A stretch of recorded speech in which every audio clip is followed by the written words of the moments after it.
Continue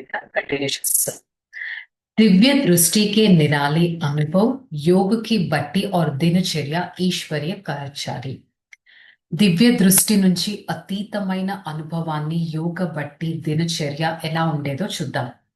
इस प्रकार अपने अपने लौकिक संबंधियों को ईश्वरीय संदेश देकर अब लगभग 300 ज्ञान वत्स कई वर्ष तक उन पांच मकानों में व्यवस्था पूर्वक रहकर नियम पूर्वक रहकर विद्या लेते रहे। अलग अलग घरों, अलग अलग संस्कारें और विचारों तथा अलग अलग आयु वाले और अधिक दशा वाले इतने सारे व्यक्तियों को परस्पर स्नेह में रहा। यह कोई कम बात नहीं है। సో ఈ విధంగా ప్రతి ఒక్క దాది దీదీలు వాళ్ళ పేరెంట్స్ కి వాళ్ళ ఇళ్ళకి వెళ్ళారు, వాళ్ళకి స్పిరిచువాలిటీ జ్ఞానం ఇచ్చారు, ఇంకా అందరూ నార్మల్ లైఫ్ కి వచ్చేసారు। ఒకే చోట ఆల్మోస్ట్ 300 మంది అదే 3 రూమ్స్ లో ఉంటూ వారి నియమాలు డిఫరెంట్, పర్సనాలిటీస్ డిఫరెంట్, కాకపోతే వారికి కామన్ ఏంటి? ఈశ్వరీయ విద్య। సంస్కారాలు వేరైనా ఆ సంస్కారాలతో ఆ జ్ఞానంతో అందరూ కలిసి ఉండడం అనేది తక్కువ విషయం కాదు। इस गरे कलयुग में घरों में चार चार बच्चे भी चलकर तक शांतिपूर्वक और स्नेह से इकट्ठे नहीं सकता। ఈ కలియుగం ఇళ్లల్లో నలుగురు లేక 6 మంది పిల్లలు ఒకచోట ఉంటేనే సరిగ్గా శాంతపూర్వకంగా ఉండలేరు। కానీ పరంపిత శివ ఎవరి ద్వారా? ప్రజాపిత బ్రహ్మ ద్వారా యజ్ఞాన్ని జ్ఞానాన్ని రచించారు కదా।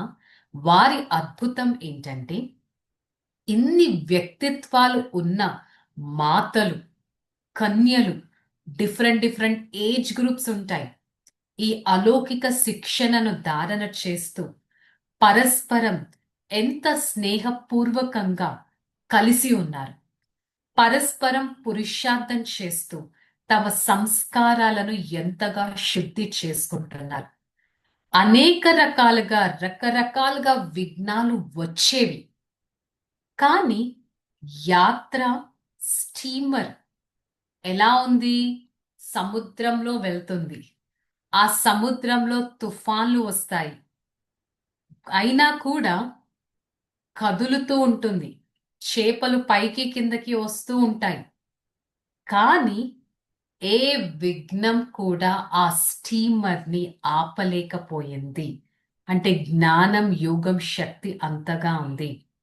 వ్యక్తిగత జీవితంలో ఎన్నో రకాల పరీక్షలు అందరికీ వచ్చాయి, అయినా కూడా పరంపిత పరమాత్మ చూపించిన ఈ మార్గం ఎలాంటిదంటే పరమాత్మ బలంతో ఎలాంటి తుఫాను పరీక్షలనైనా దాటగలిగారు।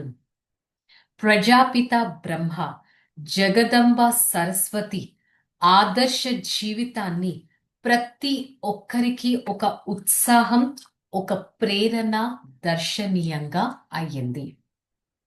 సో ఇంకేం జరిగింది ఓం మండలిలో అనేది రేపటి ఎపిసోడ్ లో తెలుసుకుందాం। ఓం శాంతి।